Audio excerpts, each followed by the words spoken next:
At 74, I learned something the hard way.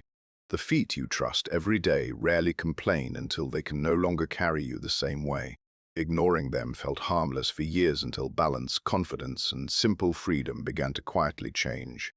For most of my life, my feet was something I never thought about. They were reliable, quiet. They carried me where I needed to go without complaint.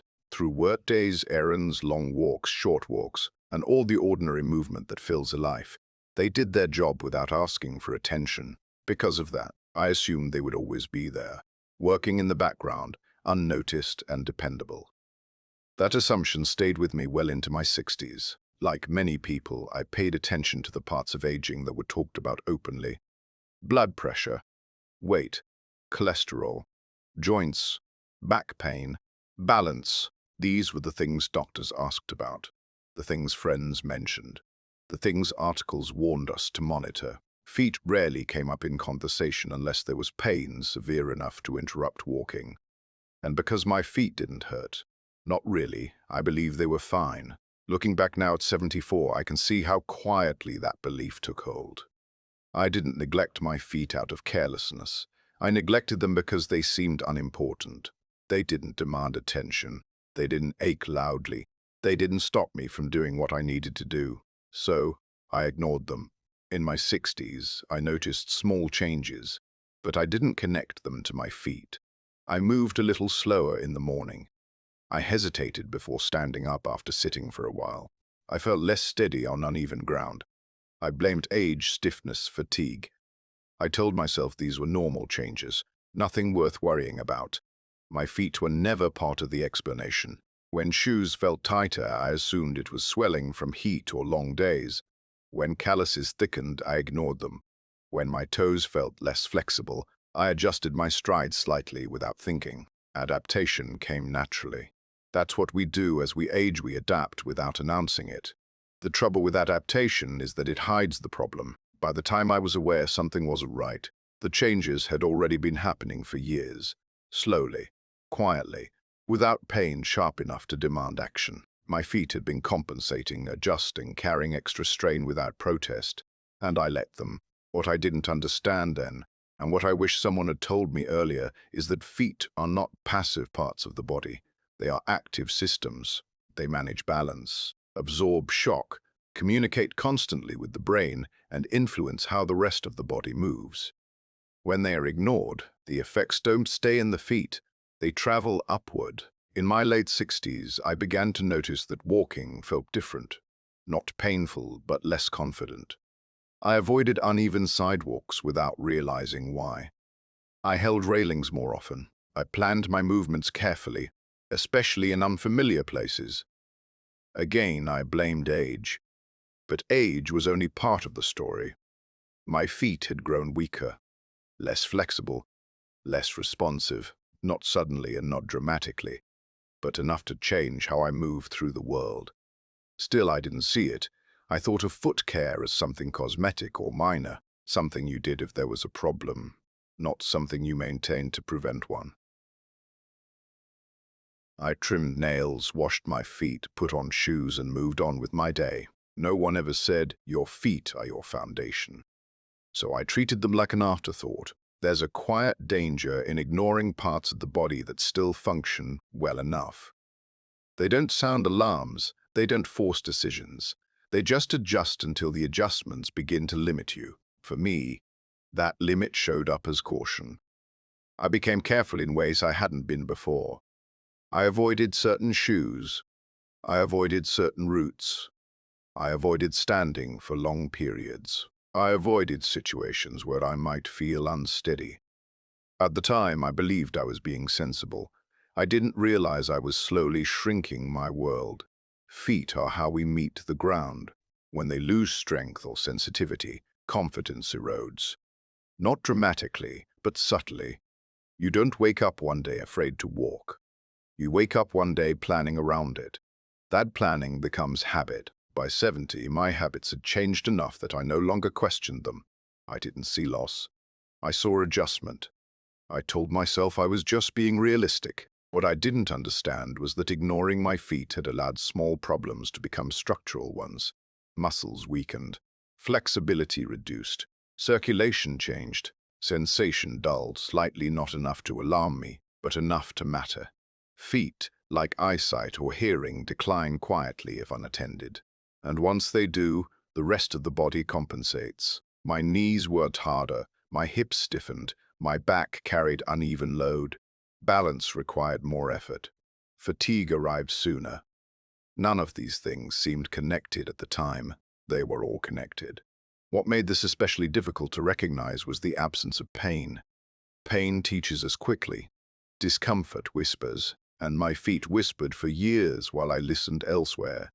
When I finally paid attention, it wasn't because something dramatic happened. It was because I noticed how much mental energy walking required. I realized I was thinking about every step. That realization stopped me. Walking had once been automatic. Now it was deliberate, and that change, more than any ache or stiffness, told me something was wrong. I began to look at my feet differently, not as background support, but as the starting point of everything else.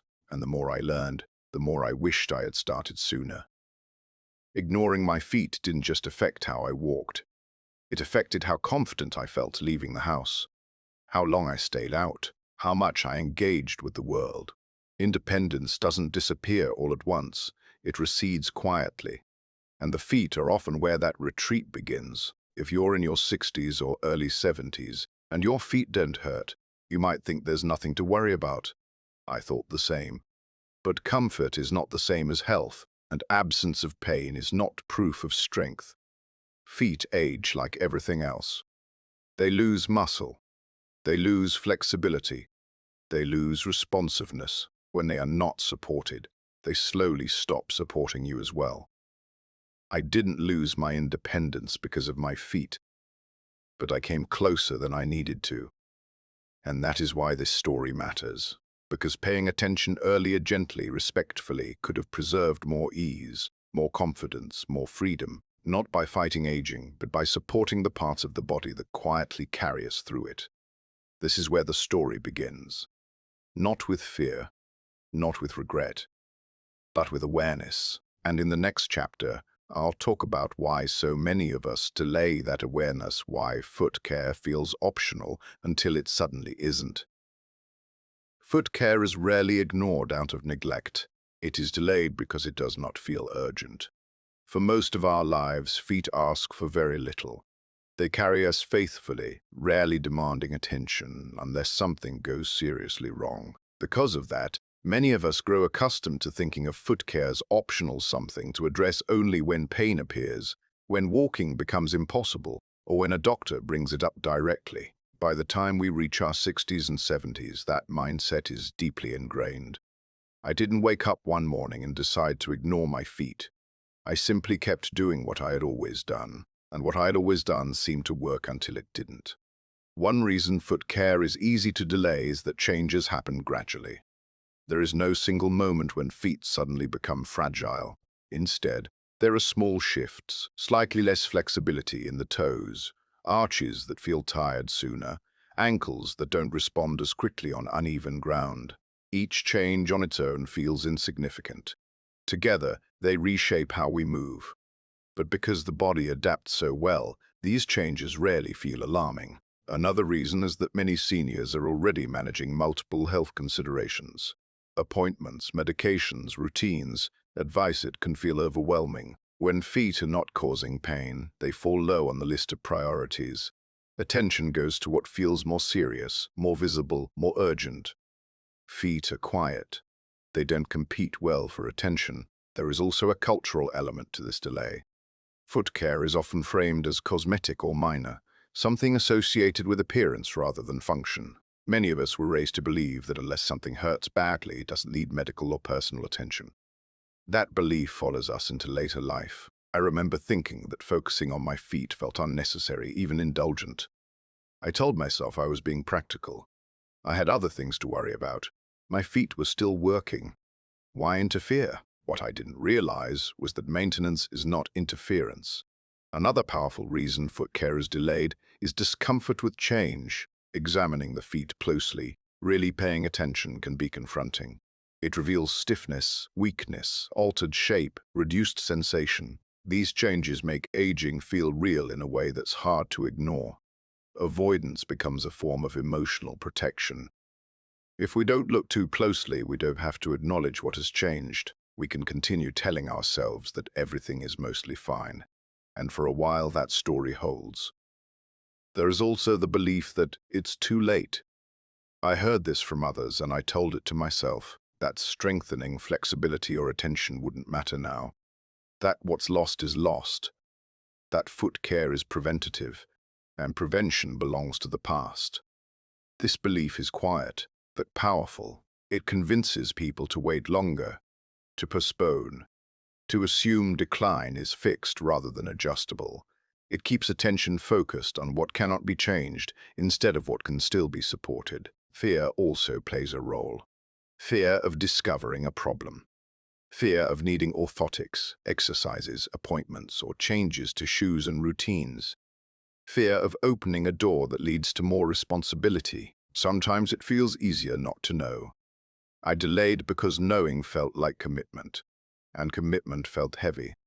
There is also the practical concern of effort. Foot care feels like something extra to add to an already full day.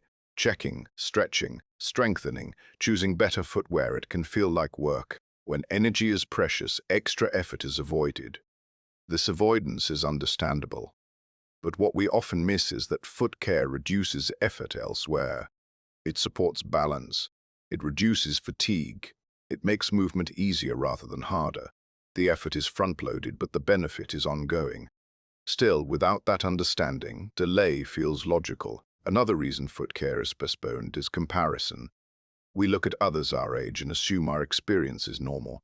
Everyone moves more carefully now. Everyone has stiff feet. Everyone avoids long walks. Normalization creates permission to ignore.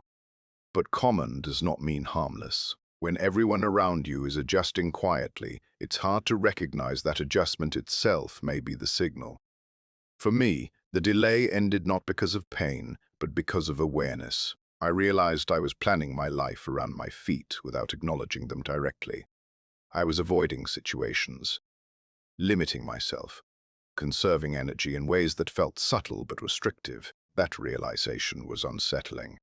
It forced me to confront the cost of delay. Foot care is easy to delay because the consequences arrive slowly. There is no clear deadline, no immediate penalty, but the cost accumulates in confidence, balance, and independence.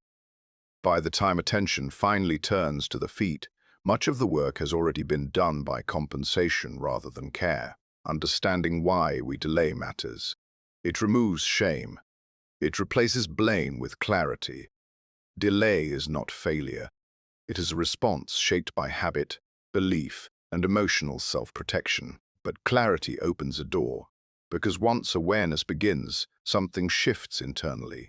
Not panic, not regret, but curiosity. And that curiosity about what the body still responds to, what can still be supported, is where real change begins. In the next chapter, I'll talk about what happened when I finally allowed that awareness in, and how simply paying attention began to change how I felt, even before I did anything else. What surprised me most was not pain, it was hesitation.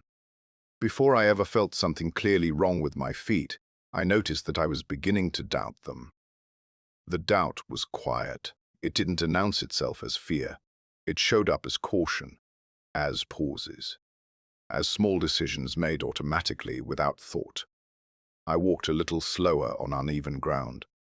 I chose routes I knew well. I avoided rushing, even when there was no reason to hurry. At first, I told myself this was wisdom, experience, good judgment that comes with age. And some of it was. But over time, I began to realize that this caution was not just mental. It was physical. My feet were no longer sending clear, confident signals to the rest of my body. And when the feet are uncertain, everything above them adjusts. Balance does not begin in the mind. It begins at the ground. Our feet are constantly communicating with the brain, sending information about pressure, position, texture, and stability. This conversation happens so quickly that we rarely notice it when it works well. But when that communication weakens, Confidence fades even before awareness does. I didn't feel unstable. I felt unsure. That difference matters. Uncertainty changes how we move. Steps become shorter. Weight shifts more cautiously. The body prepares for correction before it's even needed. Muscles tense preemptively, trying to protect against a misstep that may never come. This constant preparation is exhausting. It also changes posture. When the feet don't feel reliable, the body leans slightly forward or stiffens through the hips and back. Movement becomes less fluid, more deliberate, less expressive. I noticed this most when standing still, waiting in line, standing at the sink, pausing at a crosswalk. My weight shifted frequently, searching for comfort. I didn't trust stillness the way I used to. That mistrust spilled into confidence. Confidence is not bravado. It is trust that your body will respond when asked. When that trust erodes, even subtly, the world feels a little less welcoming. I found myself declining invitations that involved walking longer distances, not because I couldn't manage them, but because I didn't want to manage them. I didn't want to think so much about where I placed my feet, how long I would be standing, or whether I'd feel tired afterward. This was not fear of falling. It was fear of effort. And effort, when constant, becomes limiting. What's important to understand is that none of this felt dramatic. There was no single incident, no stumble, no fall. Just a gradual narrowing of comfort. That narrowing affected my independence more than I realized at the time. Independence is not only about what you can do, it's about what you feel willing to do. When feet feel uncertain, choices shrink quietly. Not because ability disappears, but because confidence does. I began to see how much of my day depended on my feet feeling trustworthy. From simple chores to social outings, everything started with that foundation. And because I hadn't been paying attention to my feet, I hadn't connected these changes to them. I blamed age, I blamed energy, I blamed circumstances. But the feet were central. Once I began noticing this connection, something shifted internally. Not alarm recognition. I started paying attention to how my feet felt when I stood up, how they contacted the ground, how weight moved across them as I walked. This attention alone changed how I felt. Awareness brought presence. I realized that my feet weren't failing. They were adapting to years of reduced attention, reduced strength. They were doing their best with what they had been given. That realization replaced frustration with respect. Respect opens a different door than fear. Instead of thinking, I need to fix this, I began thinking, I need to listen. That change in mindset softened my movement. I moved more deliberately, but also more kindly. Balance improved slightly, not because anything dramatic had changed, but because tension eased. When the body stops bracing unnecessarily, it finds steadiness more naturally. Confidence followed slowly. Not the confidence of youth, but the confidence of understanding. Knowing what feels solid. Knowing where attention is needed. Knowing that uncertainty doesn't mean weakness, it means information. This awareness extended beyond walking. I noticed how my mood improved when I felt steadier, how patience returned when movement felt easier, how the world felt less demanding when my body felt cooperative. Feet influence more than motion. They influence outlook. By paying attention to my feet, I was also paying attention to how I met the world, and that changed how the world felt in return. This chapter of awareness didn't solve everything, but it laid a foundation. It showed me that the feet were not separate from confidence. They were its root. And once that root was acknowledged, I was ready to understand something deeper, because the issue was never just my feet. In the next chapter, I'll talk about the moment I realized that neglecting my feet had affected far more than my balance, and how that realization reshaped how I thought about independence itself. The understanding came quietly. There was no diagnosis, no dramatic conversation, no moment when someone pointed at my feet and explained everything that had changed. Instead, the realization arrived slowly, through reflection, through noticing patterns, through understanding how much of my daily life had been shaped by what I was trying not to notice. It became clear to me that this was never just about feet. My feet were the starting point, but the effects had reached much further. They had influenced how I moved through rooms, how I planned my days, how I decided what felt worth it. They had influenced how much effort I was willing to expend, and how often I chose comfort over engagement. That realization was unsettling, but also clarifying. For years, I believed I was being practical. I told myself I was conserving energy, being realistic, choosing wisely. But beneath those choices was a quiet negotiation happening constantly between my body and my mind. And my feet were at the center of that negotiation. When the foundation feels uncertain, the entire structure adjusts. I didn't just walk differently, I thought differently. I approached tasks with more caution. I avoided spontaneity. I became more selective, not always because I wanted to be, but because my body felt less dependable. This is how independence begins to shrink without anyone noticing. Independence rarely disappears all at once.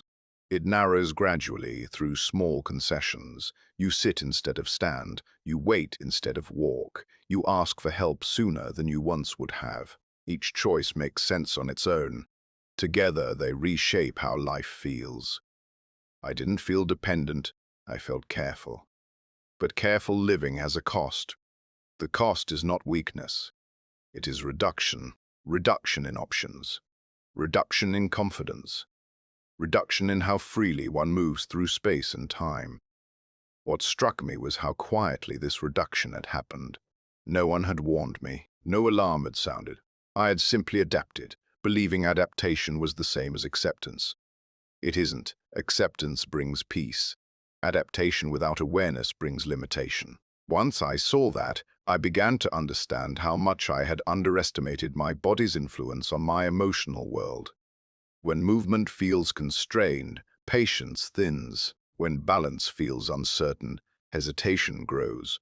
When effort feels heavier, enthusiasm fades.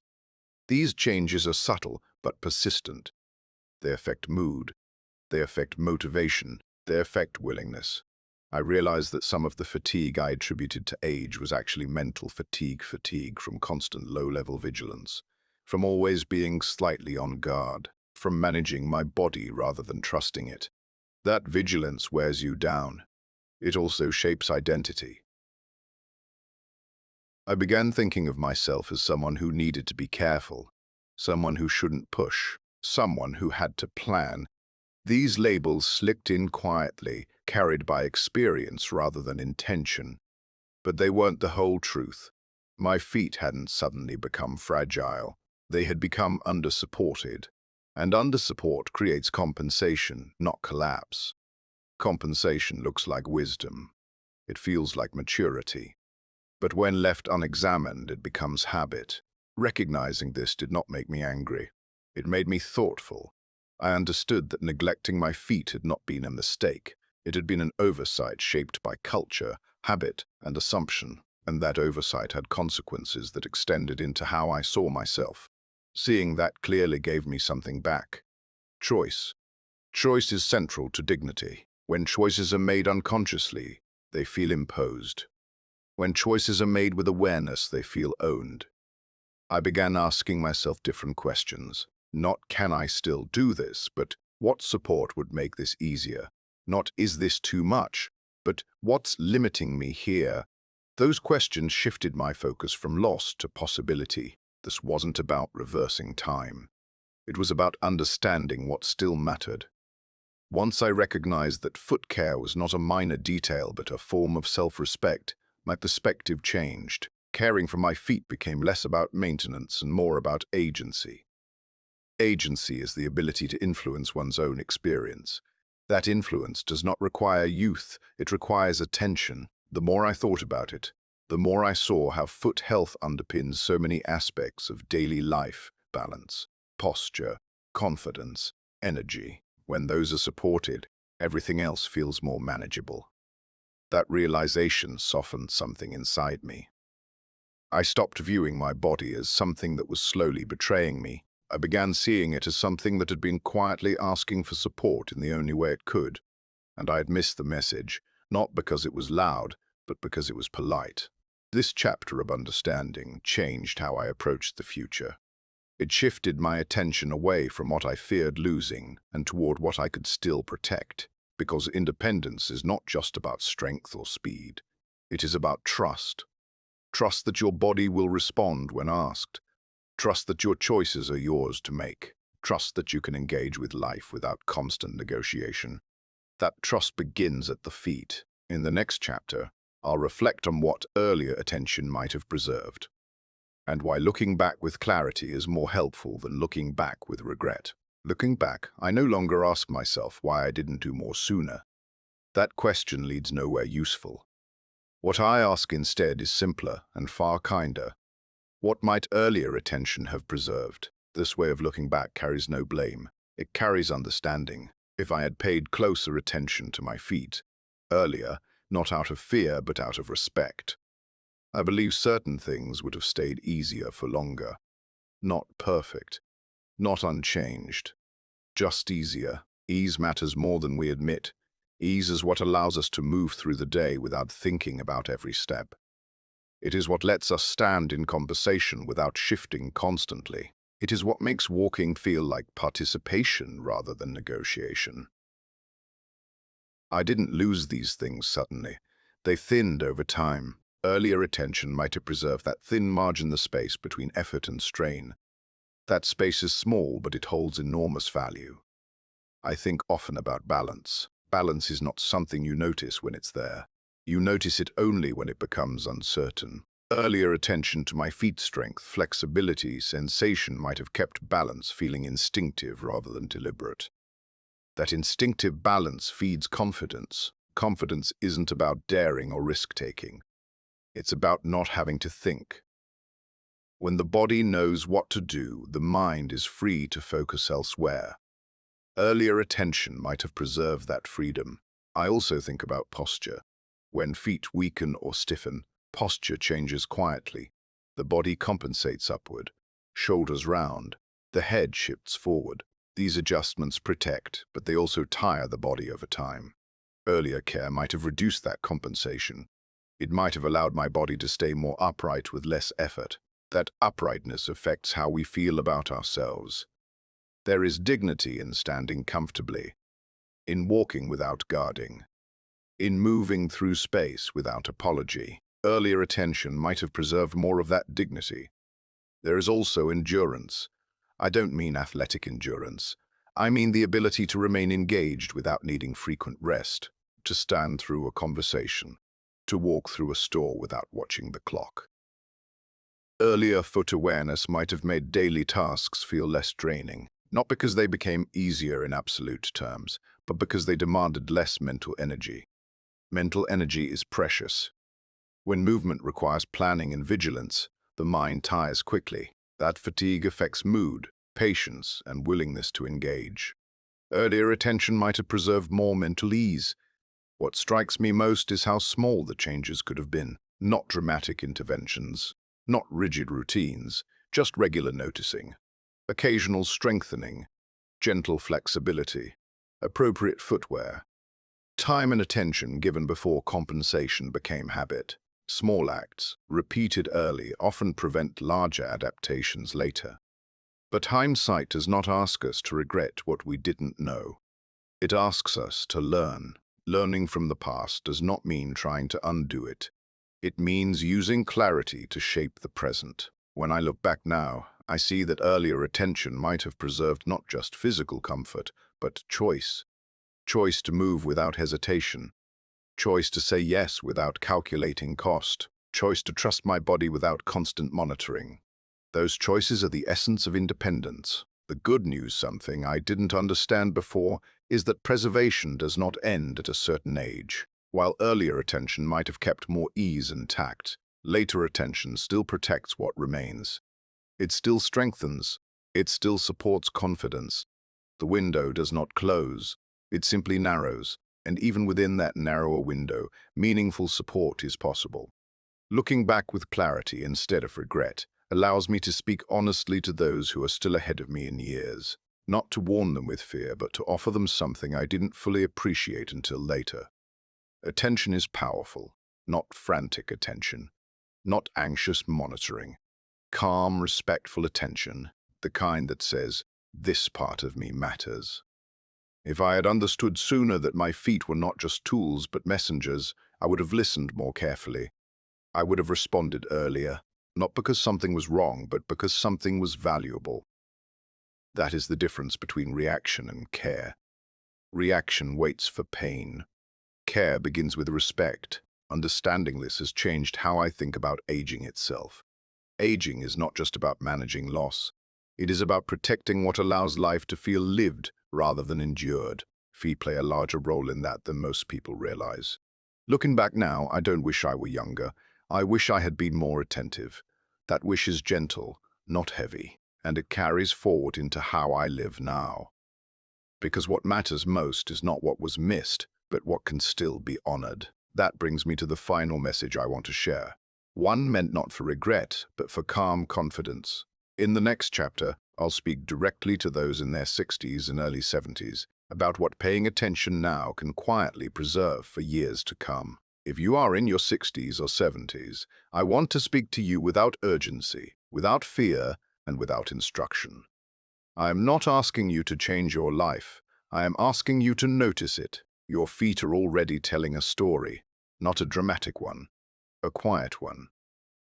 A story written in how you stand, how you walk, how long you remain comfortable without shifting. A story written in what feels automatic and what no longer does. Listening now does not mean something is wrong. It means something is worth preserving. What I know at 74 is this. Attention given earlier does not stop aging, but it softens it. It keeps transitions gentler. It keeps adaptations smaller. It keeps dignity intact for longer. Paying attention to your feet is not about preventing decline. It is about supporting continuity. Continuity is what allows life to feel like your life, not a series of accommodations. When you notice your feet now, how they bear weight, how they tire, how they recover, you are not preparing for loss.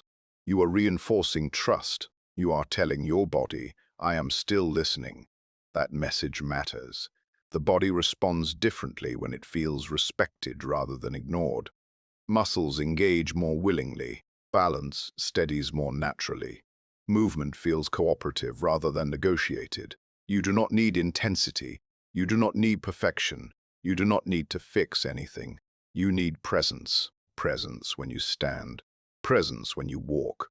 Presence when you choose shoes. Presence when discomfort whispers instead of shouts. Presence keeps small issues small. Most of the limitations I live with now did not begin as problems. They began as whispers I brushed aside. Not out of neglect, but out of habit, out of the belief that this was simply how aging worked. Aging does change us, but it does not require us to stop listening. If I could place one understanding gently in your hands, it would be this. Your feet are not something to think about later. Later is when adaptation has already happened. Now is when preservation is possible. Preservation does not look like effort. It looks like curiosity. It looks like respect. It looks like choosing comfort without withdrawal. It looks like allowing your feet to remain participants in your life, not silent carriers of it. The difference between those two states is subtle at first, but profound over time. When feet remain supported, the rest of the body follows more easily. Confidence remains quieter but stronger. Independence feels less fragile. Choices remain choices, and perhaps most importantly, you move through the world with less fear of losing ground. I do not share this because I am disappointed in myself. I share it because I am at peace with what I now understand, and understanding, when shared, becomes a gift. If you are still early enough to act gently, act kindly. If you are already adapting, adapt with respect. If you are somewhere in between, simply begin noticing. Your feet have carried you through decades of living. They deserve attention not because they are failing, but because they have mattered all along.